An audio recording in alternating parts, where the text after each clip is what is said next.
وعلیکم ورحمۃ اللہ وبرکاتہ۔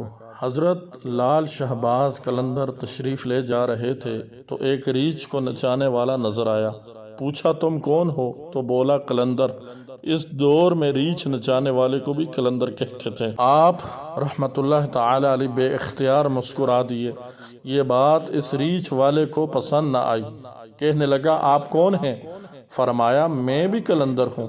کہنے لگا آپ کیسے قلندر ہیں؟ نہ آپ کے پاس ریچھ نہ ڈگڈگی، تو تماشا کیسے دکھائیں گے؟ فرمایا پہلے تم دکھاؤ پھر میں دکھاتا ہوں۔ ریچھ والے نے ڈگڈگی بجائی اور ریچھ کھڑا ہو کر ناچنے لگا۔ اس نے کہا اب آپ کی باری ہے۔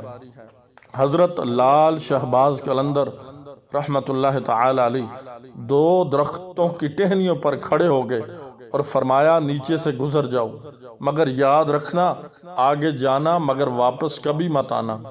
جیسے ہی وہ نیچے سے گزرا ماحول ہی بدل گیا، نہ وہ سورج کی گرمی نہ گرد و غبار، جہاں تک نظر دیکھے خوبصورت پہاڑ، سبززار وادیاں، نہ موسم گرم نہ ٹھنڈا۔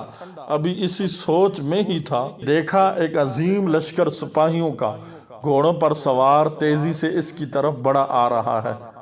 وہ گھبرا گیا کہ آج تو جان گئی۔ پاس پہنچ کر لشکر رکا اور سپہ سالار آگے بڑھا۔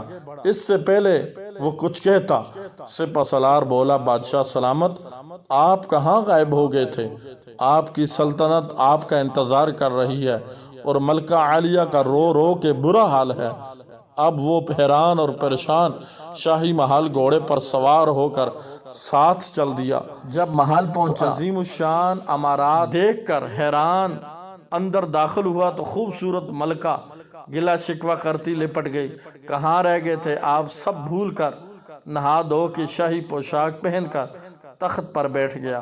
سالوں گزر گئے، بچے ہوئے، پھر شہزادے بڑے ہو گئے، بڑھاپا آ گیا، جسم سے جان، منہ سے ذائقہ چلا گیا۔ ایک دن اپنی سلطنت میں دریا کے کنارے بیٹھے خیال آیا کہ آخر ہوا کیا تھا۔ اسی جستجو میں وہیں پہنچا جہاں پر لشکر تھا تو دیکھا وہ درخت اب بھی موجود ہیں۔ سوچا چلو دیکھتے ہیں کیا، اور درخت کے بیچ سے گزرا۔ ماحول ہی بدل گیا، وہی وقت وہی مقام، سامنے اس کا ریچھ اور ڈگڈگی پڑی ہے، وہی گرمی وہی گرد و غبار۔ پیچھے دیکھا حضرت لال شہباز قلندر سرکار کھڑے تھے۔ اس کی حالت غیر ہوگی۔ بولا جناب میری سلطنت، میری ملکہ، میرے شہزادے۔ تو آپ نے فرمایا اے ڈگڈگی بجانے والے، سب تماشا تھا، سب تماشا تھا، سب تماشا تھا۔